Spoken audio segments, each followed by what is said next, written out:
Growing up, Mark was not just my brother, he was my confidant, my partner in crime, and at times my greatest source of frustra. I remember those long, lazy summer afternoons we spent in our backyard, the sun casting golden rays over everything, framing our laughter, as though we were the only two people in the world. "Are you ready for our treasure hunt?"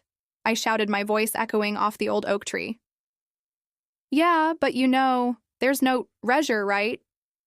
he replied, rolling his S. That was quintessential Mark, always the pragmatic own.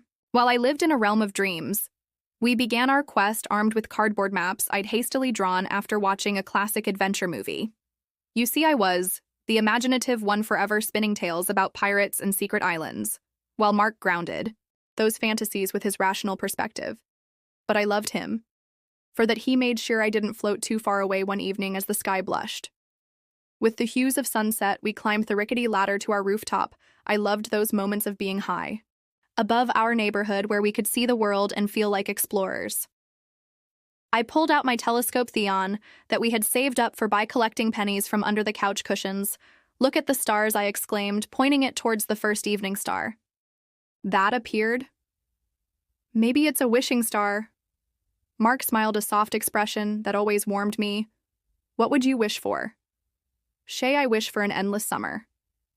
Just like this, I said, imagining us as adult explorers living in a world where every day was like an adventure. I always knew I wanted to travel, far see more than our little town offered. Mark would always listen to my daydreams, not dismissing them but encouraging them, even if he never shared the same desires. As we grew older, those innocent summer days drifted into the complex tapestry of adolescent life. Mark became withdrawn, hiding behind the guise of his calm demeanor. I sensed he was battling his own demons, but every attempt I made to penetrate his silence felt like trying to push through a wall made of water-brown eyes mixing warmth with shadows. "I don't want to burden you." I felt my heart clench. I didn't want to be just his sister. I wanted to be his anchor. "You could never burden me. I'm here for you always." In that moment, Hiss smiled, faintly, a rare flicker of gratitude shining in his eyes. "I know, it's just, you have your dreams and I don't want to dim your light, then let me be your light," I replied, determined to lift him from the shadows. "We can face things together." Mark leaned back, looking up at the twinkling stars that had always given us comfort. "Sometimes I wonder if you're too good for this world, Nibby."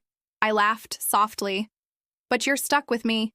Time carried on, weaving us in and out of relationships, heartbreaks, friendships, and memories of tapestry colored with our experiences. My heart thudded when I saw falling for someone for the first time. Her name was Jessica, and she was everything I wasn't: bold and expressive. I worried that he'd forget me, that I'd become just a footnote in his story. Boat one night, after a particularly intense day, he found me drawing in my sketchbook. "Hey, can I join?" he asked quietly. "Of course," I replied, pushing over my spare paper. I watched as he doodled, his focus keen, a hint of our childhood adventure igniting the faintest smile on his lips. "Do you still think about traveling?" Hecked, glancing up all the time, I admitted, "but I want you to come with me." "I can't imagine it without you." He paused, his face serious. "What if I said I wanted to come, but I can't leave everything behind?" "What about Jessica? Then take her with us," I exclaimed, a brightness in need of words. The day came when I did leave our town, embarking on my travels, but not without promises wrapped in hope of future visits. Mark remained by my side as he packed that familiar warmth in his presence, giving me the strength to step into the unknown. I would call him every weekend. And just like our summer adventures, we continued to share our lives. His updates about Jessica, my tales of far-off places, distance, couldn't diminish the bond we forged, and every time he said "I love you," I felt that deep-rooted connection tugging at my heartstrings. Ultimately, our sibling love reminded me that no matter where I roamed or what adventures I embarked upon, I'd always have a piece of home tucked away in the warm confines of my heart.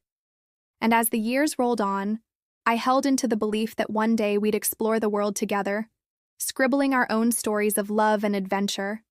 Because love in all its forms is the anchor that keeps us grounded, even as we chase after our dreams. My eyes, we can all experience the world together. His gaze softened, a swirl of gratitude and something deeper in his eyes. "You always think of others first, Shay." That's why I love you. And then it struck me. Love takes many forms. As siblings, we had carved out a love that was as intricate as any romance, punctuated by moments of laughter, shared dreams, fears, and an understanding that didn't